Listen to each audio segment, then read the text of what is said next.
Posée sur son plan d'eau, la géode est selon son auteur, l'architecte Adrien Finsilbert, le contrepoint d'immatérialité face à l'imposante masse de la cité.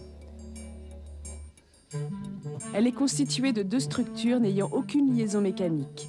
Au centre, un double pilier de béton porte les gradins de la salle de cinéma qui utilise le procédé de projection Omnimax sur écran hémisphérique de 26 mètres de diamètre.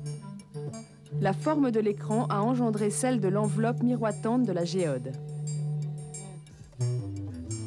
Déjà en 1784, l'architecte révolutionnaire Étienne Louis Boullé projetait la construction d'un tombeau sphérique en l'honneur de Newton. Gigantesque coupole de pierre, seul l'espace intérieur était une sphère contenant l'urne funéraire. Au contraire, l'ensemble pilier-gradin de la géode occupe visuellement tout le volume intérieur. Son poids de 6000 tonnes, soit l'équivalent de la tour Eiffel, accroît l'impression de légèreté de l'enveloppe, qui ne pèse que 90 tonnes. Si dans le tombeau de Newton, la voûte était percée de trous simulant les étoiles du ciel, celui-ci se reflète sur la géode. La sphère s'est fait écran, protecteur et réflecteur.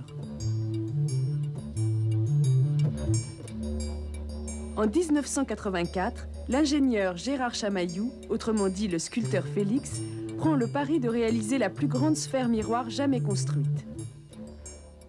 Je crois que de tout temps, j'ai été passionné par les polyèdres. J'en ai conçu un certain nombre. Et vous avez ici la lampe planète que j'ai dû faire, il y a bien peut-être une trentaine d'années. C'est un polyèdre particulier. Vous voyez des faces qui sont exactement des triangles équilatéraux et qui sont au nombre de 20. Ces faces, d'ailleurs, étant disposées par 5 autour d'un sommet. C'est d'ailleurs la structure même, la structure de base de la géode. Alors là, nous sommes devant une sculpture qui fait partie de la série des apparences et nous retrouvons un icosaèdre avec ses 20 faces triangles équilatéraux. Alors je voudrais profiter de cet icosaèdre pour vous expliquer la géométrie qu'a découvert mon maître Buckminster Fuller, qui a suscité la construction des plus grandes salles dans le monde, des salles sphériques. Si on le divise en deux, on voit naître rapidement 4 triangles. 1, 2, 3, 4. Pour la géode, puisqu'on voulait des barres de l'ordre de 2 mètres, il a fallu couper les côtés d'icosaèdre en 10 fractions égales, ce qui fait exactement 100 triangles équilatéraux sur la face d'icosaèdre qui, projetés sur la sphère, devraient faire 100 triangles de dimensions différentes. En fait, ces 100 triangles sont de 34 dimensions différentes, soit 100 divisé par 3, plus le triangle central. Seul ce dernier est encore équilatéral, alors que tous les autres sont isocèles. Chamaillou reprend donc pour la géode les travaux de Buckminster Fuller, qui construit le pavillon des USA à Montréal en 1967. Mais son travail ne s'arrête pas là, puisqu'il va habiller la structure porteuse de sa peau miroir. La qualité de l'image qui se forme sur la géode dépend de la perfection de sa sphéricité. Ancrée à une poutre annulaire de béton, la structure porteuse se trouve à l'intérieur du bâtiment. Maintenue à température constante par la climatisation, elle ne se dilate donc pas.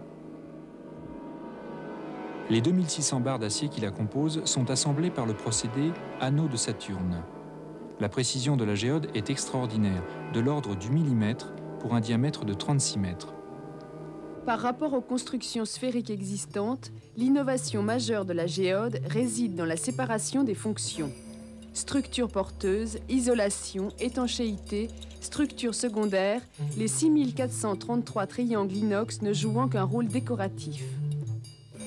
En effet, sur les mailles de la structure principale a été fixée une structure porteuse secondaire à laquelle ont été vissés 4 triangles.